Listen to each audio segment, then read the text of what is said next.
Okay, so welcome to the Millennial Harbinger channel slash podcast. My name is Jordan Koss, and this is the inaugural episode.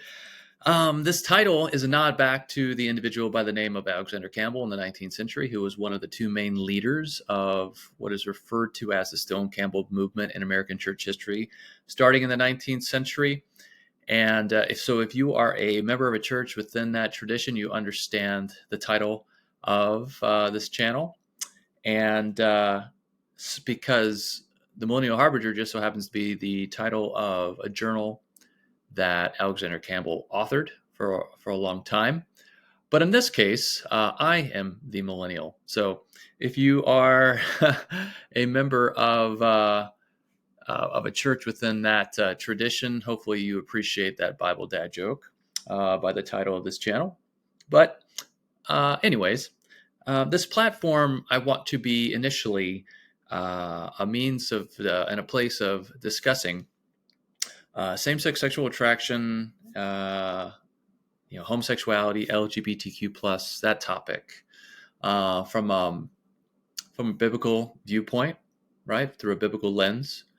And I want to talk about this subject. First off, because of my own personal experience, not that I have same-sex sexual attraction. I don't. I've never experienced that. But it's a subject that has touched my life in a very deep and profound way, and it continues to. It has its tentacles in some ways in my life. And I'm not going to go into that any further. But let's just say I have skin in the game. And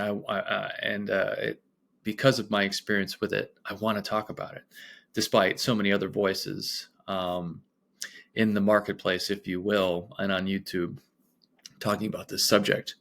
Number two, I want to talk about this subject because of the influence of Michael Heiser, the theologian, Dr. Michael Heiser, in my life. I never took a class with him, but I read several of his books, Reversing Hermann, The Unseen Realm, and that led me to approach and think about the subject of sexual ethics through a lens that I'd never considered before, and created some aha moments for me that I wanted to share with you.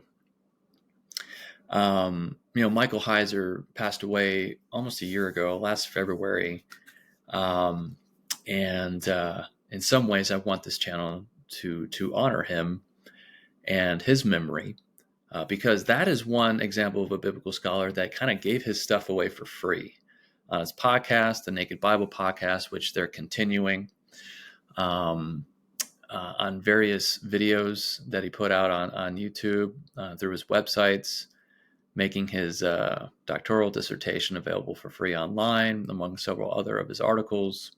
The guy was great. I wish more biblical scholars did what he did. And we definitely are going to miss him. I know I am.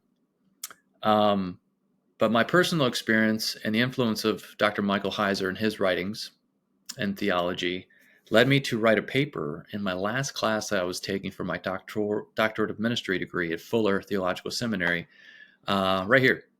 And the title of that paper is The Deuteronomy 32 Worldview and Romans 1:18 through 2:11, a means to reenchant the same-sex sexual conversation in our churches.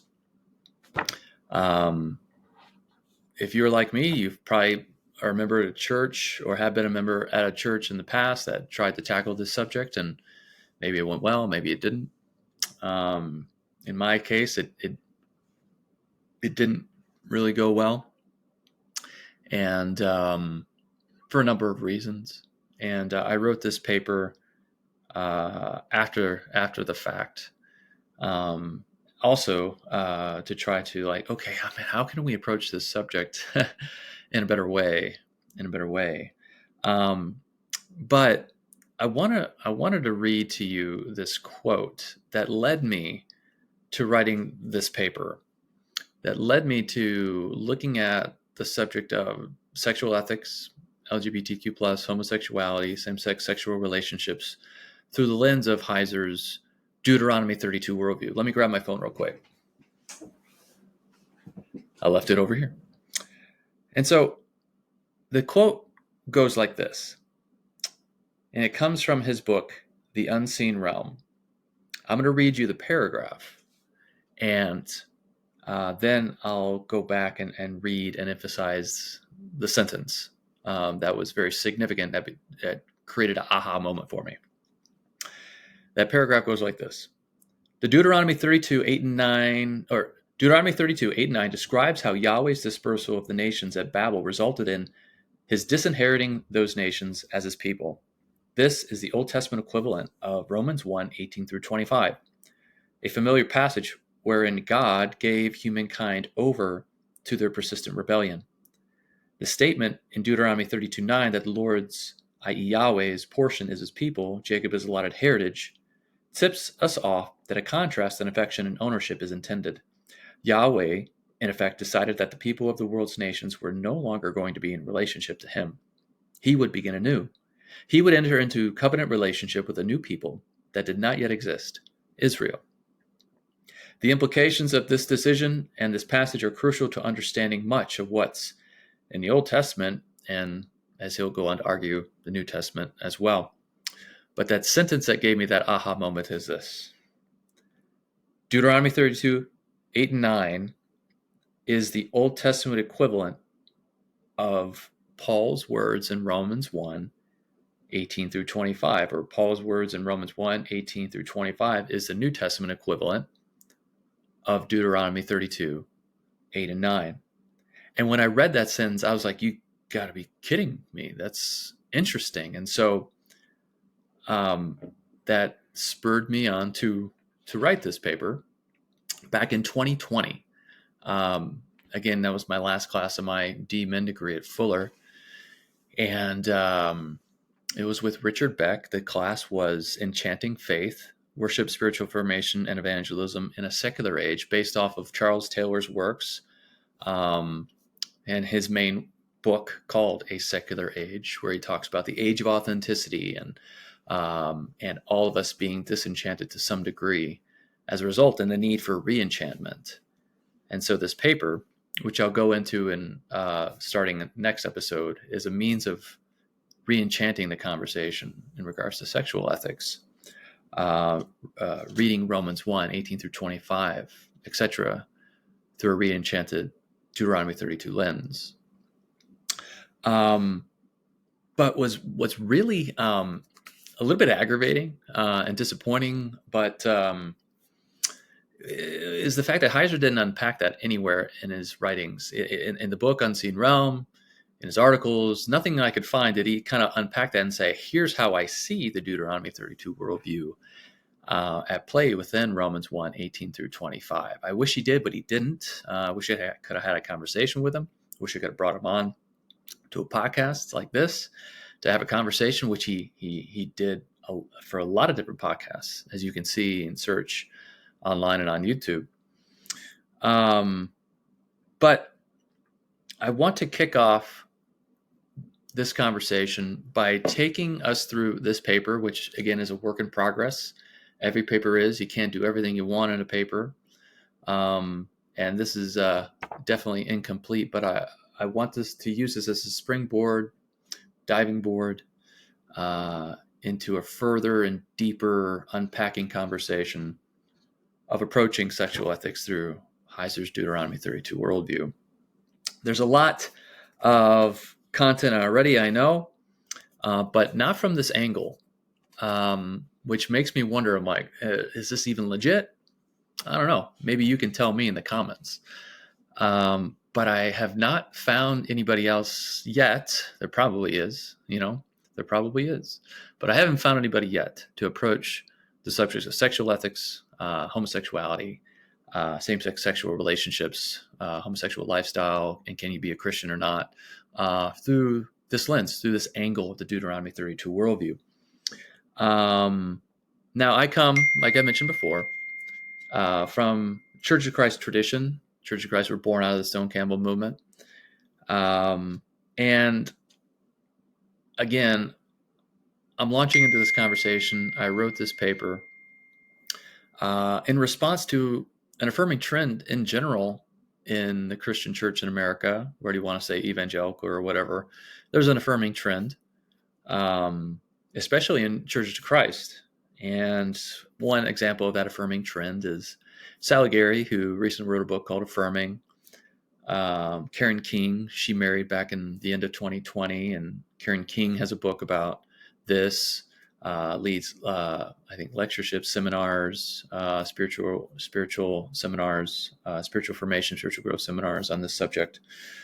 Sally Gary leads the organization Centerpiece that guides churches to do better at loving LGBTQ plus individuals, which is amazing and wonderful. But they're now clear that they do that from an affirming position instead of a non-affirming position, and that's where I'm at right now. I'm in a non-affirming understanding of Judeo-Christian sexual ethics, as I think that's been the case for 3,500 years, right, since the time of Moses and Sinai.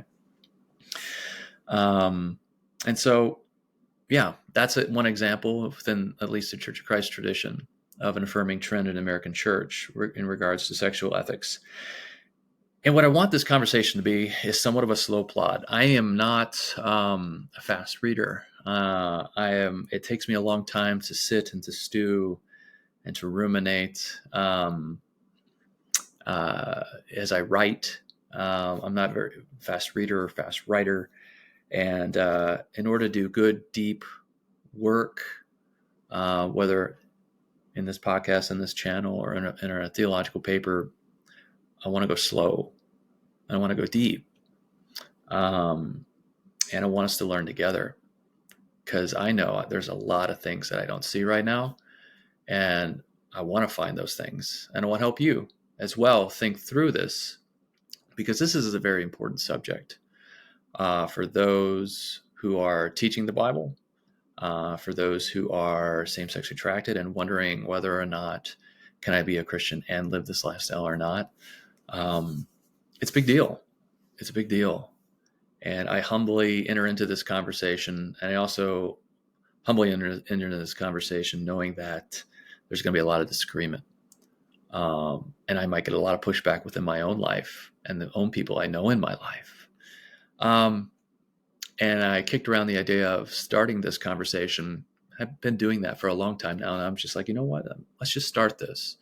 And things will be what they will be. But I think that I could not have this conversation. I could not write that paper. And since I wrote that paper back in 2020, I've always wanted to do this. And so here we are.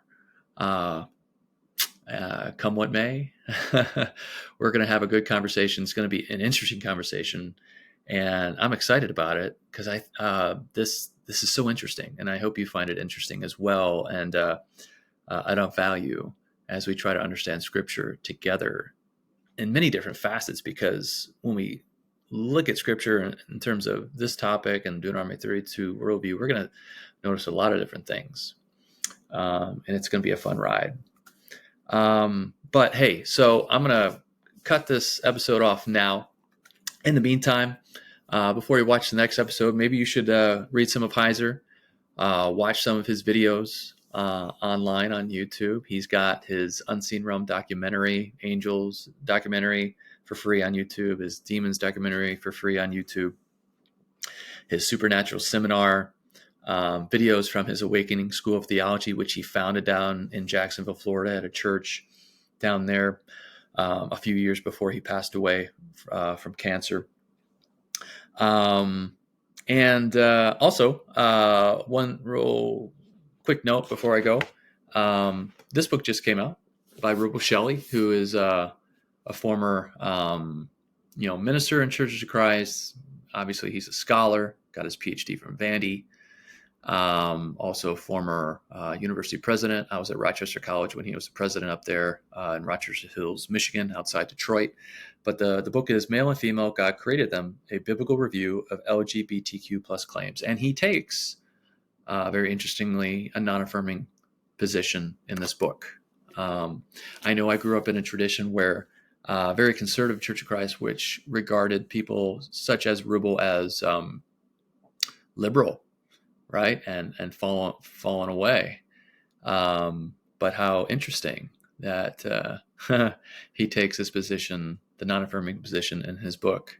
I've only read 2 chapters thus far, but I look forward to working through the rest of it and then presenting some of what I find to you guys later on and in future episodes. So that's all I've got this time around, guys. Man, again, I'm excited about this conversation, and I hope you join with me in this journey of trying to unpack how to understand the topic of sexual ethics the way that an ancient, enchanted Hebrew would have understood things such as, hey, don't enter into a sexual relationship with another man, same gender. So that's, in a gist, in a nutshell, what we're trying to do. We're trying to read the Old Testament and New Testament from the viewpoint, like any good exegete, or like any good hermeneutic. We're trying to understand how the original readers would have understood what we find in the Hebrew Bible and in the Greek New Testament. So, guys, I'll see you later. Until next episode, this is Jordan Koss signing off. See you later. Bye.